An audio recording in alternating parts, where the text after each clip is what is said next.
Hello friends, जैसे मैंने वादा किया था कि आईबी सिक्योरिटी असिस्टेंट टायर 1 का आपको मैं पूरा सिलेबस आपको बताऊंगा। जैसे कि आप अभी स्क्रीन पे देख सकते हैं कि यहाँ 5 सेक्शन है। अभी मैं फ़िलहाल के लिए टायर 1 का बताऊंगा। टायर 2 का अलग से वीडियो आएगा और इंटरव्यू का अलग आएगा, क्योंकि एक ही वीडियो में सब ठीक नहीं होगा।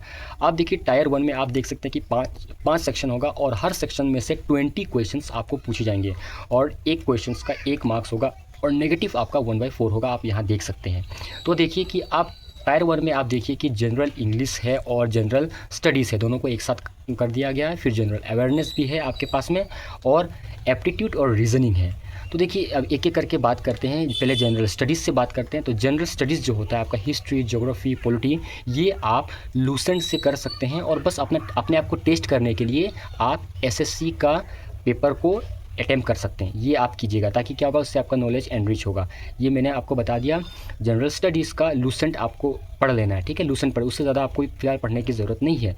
उसके बाद इंग्लिश के लिए और मैथ्स, रीजनिंग के लिए और एप्टीट्यूड के लिए ये आप एसएससी का ही प्रीवियस ईयर क्वेश्चन पेपर को आप डाउनलोड कर लीजिए। उसी में जो टॉपिक्स है ना, जैसे कि परसेंटेज है, टाइम डिस्टेंस है, ये पाइप वाला जो होता है, ट्राइंगल वाला हो जाता है, ये ट्रीगो, हल्का फुल्का जो ट्रीगो क्लास 9 और क्लास 10 लेवल का जो मैथ्स होता है वो आपको करना है। 11 12 नहीं जाना है आपको, ठीक है। क्लास 9 एंड क्लास 8 से भी जा सकते हो आप। 8 9 10 ये 3 जो है ना मैथ्स, ये सब आपको कर लेना है। और यही 3 क्लास का आपको साइंस वगैरह देख लेना है, सोशल साइंस, ये सब को देख लेना है। इसमें से आपका हो जाएगा इस सब का। और दूसरा, बाहर का चीज़ आपको करने का ज़रूरत नहीं है। इसको आपको सप्लीमेंट करना है एसएससी का जो प्रीवियस ईयर क्वेश्चन पेपर है, इससे आपको सप्लीमेंट। याद आपको कुछ नहीं करना, ठीक है। क्योंकि आप याद करोगे ना, वो कोई काम का नहीं है। आपको याद नहीं करना, बस आप टेस्ट मारते जाओ, टेस्ट मारते जाओ, टेस्ट मारते जाओ। उसके बाद में आपकी आ जाती है ये जनरल अवेयरनेस जो आएगी, यानी करंट अफेयर जो आ जाती है। तो करंट अफेयर में आपको क्या करना है, मैं थोड़ा सा बताता हूँ कि जो इंटरनेशनल न्यूज़ और इंडिया न्यूज़, जिसमें इंडिया अफेक्टेड पूरा हो रहा है, वो वाला न्यूज़ आप थोड़ा सा ज़्यादा फोकस कीजिएगा। जिसमें एक्सटर्नल सिक्योरिटी और इंटरनल सिक्योरिटी, ठीक, याद रखिएगा, एक्सटर्नल सिक्योरिटी और इंटरनल सिक्योरिटी रिलेटेड कुछ होता है। जैसे कि डीआरडीओ ने ऐसा कौन सा मिसाइल बनाया अभी रिसेंटली, ये सब चीज़, और कौन से कंट्री ने कौन सा बॉम्ब टेस्ट किया। जैसे चाइना वगैरह ने कुछ टेस्ट किए थे ना, मुझे नाम याद नहीं आ रहा है, आप लोग देख लेना। तो कुछ इस तरह से, मतलब जिससे एक इंडिया को असर पड़ सकता है फ्यूचर में। तो ये सब चीज़ आप थोड़ा सा आप उसको देख लेना।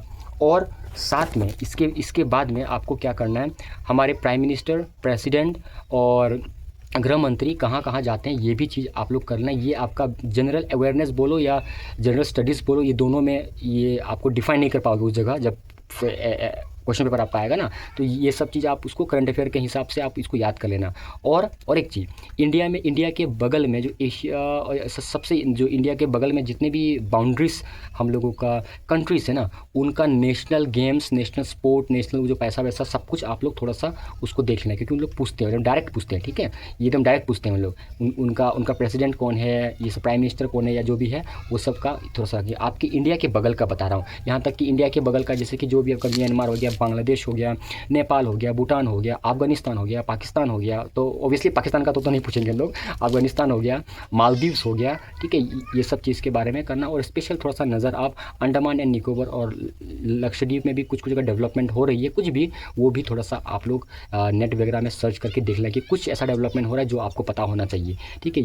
ये सब चीज़ अगर आप कर लेते हो और सप्लीमेंट करते हो टेस्ट पेपर से, आपका आराम से हो जाएगा। अब कट ऑफ की बात आती है कि इसमें कट ऑफ कितना जाएगा। तो देखिए, इसका कट ऑफ प्रिडिक्ट करना बहुत ही मुश्किल होता है। और कट ऑफ का जो सीन होता है ना, वो आपका जोन वाइज होता है, ठीक है। अलग अलग जोन का अलग अलग कट ऑफ होता है। जैसे कि नॉर्थ ईस्ट में जाओगे, कोई स्टेट में आपको उसका कट ऑफ बहुत लो मिलेगा, वही सेम पेपर है। लेकिन आप अगर दिल्ली जाओगे, मुंबई जाओगे, तो वहाँ देखना कि उस सेम पेपर का कट ऑफ हाई जाता है। तो कट ऑफ का जो सीन जो है ना, वो कहना बहुत ही मुश्किल है। इसलिए सबसे फ़ायदा यही है कि आप ज़्यादा से ज़्यादा आप उसमें सही करने की कोशिश करना। ज़्यादा से ज़्यादा, जितना ज़्यादा आप सही करने की कोशिश करोगे, उतना ज़्यादा चांसेस आपका हो जाएगा। मतलब एक नॉर्मल कट ऑफ अगर आप बोलोगे कितना मेरा होना चाहिए, तो देखिए 65 प्लस आप करना, ठीक है। 65 प्लस रखना ही रखना आप अपना। तब क्या होगा कि आप एक सेफ जोन में रहोगे। मतलब ये मैंने सिर्फ सेफ जोन के लिए बताया, ठीक है। 65 ज़रूरत नहीं कि आपका उसमें नाम आए, तो लेकिन 65 प्लस से आप करने की कोशिश करना।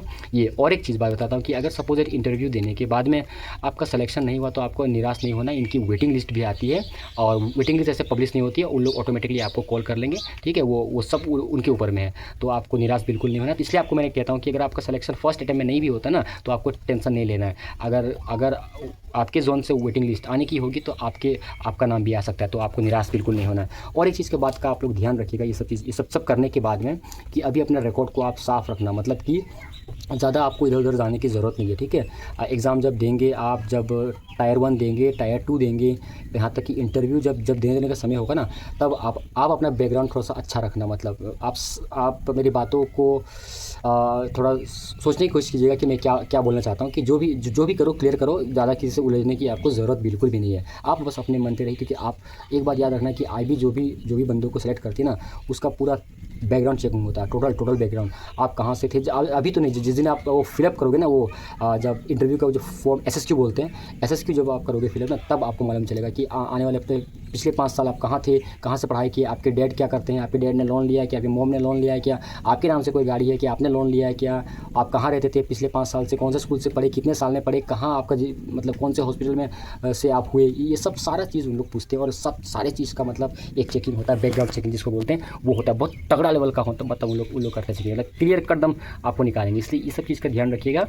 तो ये मैंने आपको टायर 1 के बारे में लगभग सारी चीज़ मैंने बोल दिया। कोई बुक लिस्ट मैंने यहाँ रिफ़र आपको नहीं किया, क्योंकि आप सारा चीज़ आपके पास मटेरियल होगा। क्लास 8, क्लास 9, क्लास 10 का किताब आप देख लीजिएगा, और प्रीवियस ईयर क्वेश्चन पेपर में पिछले 3 साल का प्रीवियस ईयर क्वेश्चन पेपर भी आपके सामने में अपलोड कर दूंगा, उसको एक बार देख लीजिएगा। आप एक चीज़ नोटिस करना कि जितने भी प्रीवियस ईयर पेपर आपको होंगे ना, सबका तरीका एक जैसा होगा, बट जो क्वेश्चन ना सब अलग अलग होंगे। मतलब जिस तरह से ये साल गुजर रही है, उस तरह से क्वेश्चन का लेवल भी थोड़ा सा उन लोग मतलब टफ़ भी कर रहे हैं, थोड़ा सा टफ़ कर रहे हैं। और टफ़ इन द सेंस कि अगर आप प्रीवियस ईयर क्वेश्चन पेपर पढ़ के जाओगे तो अभी का पेपर आपको टफ लगेगा। तो इसलिए आपको उसी प्रीवियस ईयर क्वेश्चन पेपर बस देखना है कि हाँ ऐसे सवाल हम लोग किए थे, और अभी इस तरह का सवाल कोई ज़रूरत नहीं कि वही सवाल आपका सेम रिपीट लोग करेंगे, और कभी नहीं करते हैं लोग रिपीट। तो इसलिए आप अपने लेवल से आप एकदम जो मैंने बताया ये सब करके जाइएगा, तो आपको कहीं कोई दिक्कत नहीं होगा, कहीं कोई प्रॉब्लम नहीं होगा। और एग्ज़ाम के समय में ठंडे दिमाग से एग्ज़ाम दीजिएगा, आराम से दीजिएगा। जो भी समय आपको मिलेगा ना,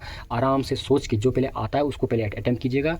उसके बाद में जिसमें आपको डाउट है, जैसे कि तीन आपको पता है, एक के बारे में, एक ऑप्शन के बारे में बिल्कुल नहीं आपको पता है, तो उसमें आप थोड़ा सा रिस्क खेल के आराम से कीजिएगा। और सबसे लास्ट में जो आपको बिल्कुल नहीं आता है, तो उसको देखना है कि अगर आपसे सॉल्व हो रहा है तो कीजिए, नहीं हो रहा है तो आपको करने की ज़रूरत नहीं है। तो इस तरह से आपको रिस्क फैक्टर लेना है, क्योंकि अगर आप 100 पे 100 मारोगे तो सोचो कि उसमें नेगेटिव मार्किंग है तो आपके स्कोर बहुत कम आ जाएंगे। तो इसलिए बहुत सारे ऐसे बच्चे होंगे कि 100 में से 100 मार के आते हैं, ऐसे भी है 100 में 100 आएंगे, तो आपको 100 में से 100 बिल्कुल नहीं मारना है। आपको जितना आता है उतना मारिए, मतलब 60 से 70 के बीच में आपको क्वेश्चन अटेम्प्ट करके आना है। तो देखिएगा आपका लेवल मतलब स्कोर बहुत अच्छा होगा। और बढ़िया आप चाहते हैं तो आपको यहाँ 80 प्लस तक भी क्वेश्चन सॉल्व करना होगा, मतलब कि एग्ज़ाम पेपर की बात कर रहा हूँ मैं, ठीक है। तो उतना कर दोगे तो काट पीट के आपका ये 65 प्लस आपका आ जाएगा, तो आप ऑलरेडी क्वालिफाई है। और T2 में क्या करना है, इसके बाद का जो वीडियो होगा ना, उसमें मैं आपको शेयर कर दूंगा। और उसके बाद में फिर इंटरव्यू का कैसे होगा वो भी मैं आपको शेयर कर दूंगा। आई प्रॉमिस कि जब तक ये रिक्रूटमेंट ख़त्म नहीं होती है, मैं आप लोगों को ईच स्टेप में आपको जैसे हो सकेगा मैं अपने आप से आपको गाइड करूँगा। बस मैं यही चाहता हूँ कि आप लोग में से कोई एक बंदा इस जॉब को ले लो, अच्छी जॉब है, ठीक है। आपके घर वाले भी बोलेंगे कि हाँ अच्छा जॉब करता है, ठीक है। लोग बोलेंगे कि हाँ ये बंदा जॉब बहुत बढ़िया जॉब करता है। तो मिलते हैं नेक्स्ट वीडियो पे। जय हिंद, जय भारत, अपना ख्याल रखिएगा। आई होप और कोई भी डाउट्स होगा तो कमेंट्स कर दीजिएगा, मैं तुरंत वीडियो बना दूंगा उसके लिए।